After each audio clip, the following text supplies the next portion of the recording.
waters. What a cool name. Light beneath the waters. What does that mean? How to deal with toxic relatives and family members who intentionally provoke you and emotionally abuse you. Okay, so this is a good one. How to deal with toxic relatives and family members who intentionally provoke you and emotionally abuse you. Okay, so the first thing we need to realize is that there is a difference between family and friends.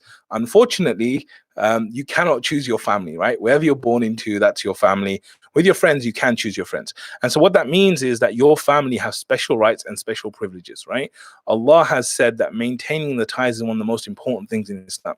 So whenever we're looking at family, and I know they can be annoying, I know they can be difficult, I know all of that stuff because I've got like hundreds of family members in this country, Alhamdulillah, right? And so I know exactly what you're talking about. But I'm going to say, before you look at this thing about family members and all this stuff, you need to realize that there's a lens through which you need to look at it. And the lens is that Allah said that you cannot break ties and you have to maintain the ties. Okay, so we know that, look, when it comes to family, we have to maintain ties. There's no cutting them off. You have to do your part. What if they don't do what they're supposed to do? Okay, even if they don't, because the Prophet ﷺ said, you know, maintaining ties is not just when they're good with you. Maintaining ties is like when they throw dust in your face, like they're really bad to you and you still maintain ties. That's maintaining ties. Okay, so what I would say is that, you know, maintain ties. Now, of course, there's exceptions, right? There's situations where, you know, people will like abuse you or be really terrible to you. And, you know, if they're physically abusing you or mentally torturing you and stuff, I'm not saying you stay there and you just accept it and you just take it. Of course not. Definitely not. Right. But all I'm saying is that what we need to realize is that communication is the key. Right. And what happens is most people, they will jump to two options. Okay. These are the two options they jump to. So when things are going wrong, or there's like high emotions, or there's opposing views, or there's problems, or there's families, there's two options. One is they go to silence. Okay, silence. So this is when you're quiet, you just take what they're saying and you just go with it and just going and going, and you're like internally, you're just going mad and they're just taking it and taking it and taking it, right? So that's one option, silence. The other option is violence. Right, so they're like not physical violence, but like they just start like going crazy at you. How dare you treat me like that? And they start swearing and using bad names and going like attacking them. Right, name calling, all this stuff. This is violence. Now, what we need to do is not do silence and not do violence. What we need to do is what's in between that, which is dialogue. Okay, so when it comes to family, what I would say is that it's all about dialogue.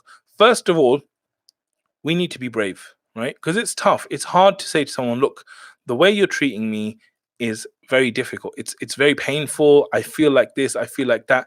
So the first thing I would say is about communicating, right? So you might feel like they're intentionally provoking you. You might feel like they're emotionally abusing you. You know, the first thing I would say is to make them aware of it. Because, you know, the truth is different people have different levels of social awareness. And some people will actually not even know that it's having this impact on you. They just won't know it, right? And so, for example, let's say someone says they just have this name for you and they just always use it. They might be using it out of love, and in their mind, their intention is love, but you see it as a negative name. And because of that negativity, you feel pain and they don't know it. So I would say communication is like really, really important, right? It's really important that you communicate effectively with them. If you have to avoid someone, you can avoid it. But I would say always try and stay on good terms with people. Always try and maintain the ties. Always try and be pleasant with people. And you got to remember that Allah's not going to judge you on what you do. Actually, Allah is going to judge you on what you do. Allah's not going to judge you on what they do, right? Allah is going to judge you on what you do. And the truth is you can't control them. You can try and influence them with your words, all this stuff.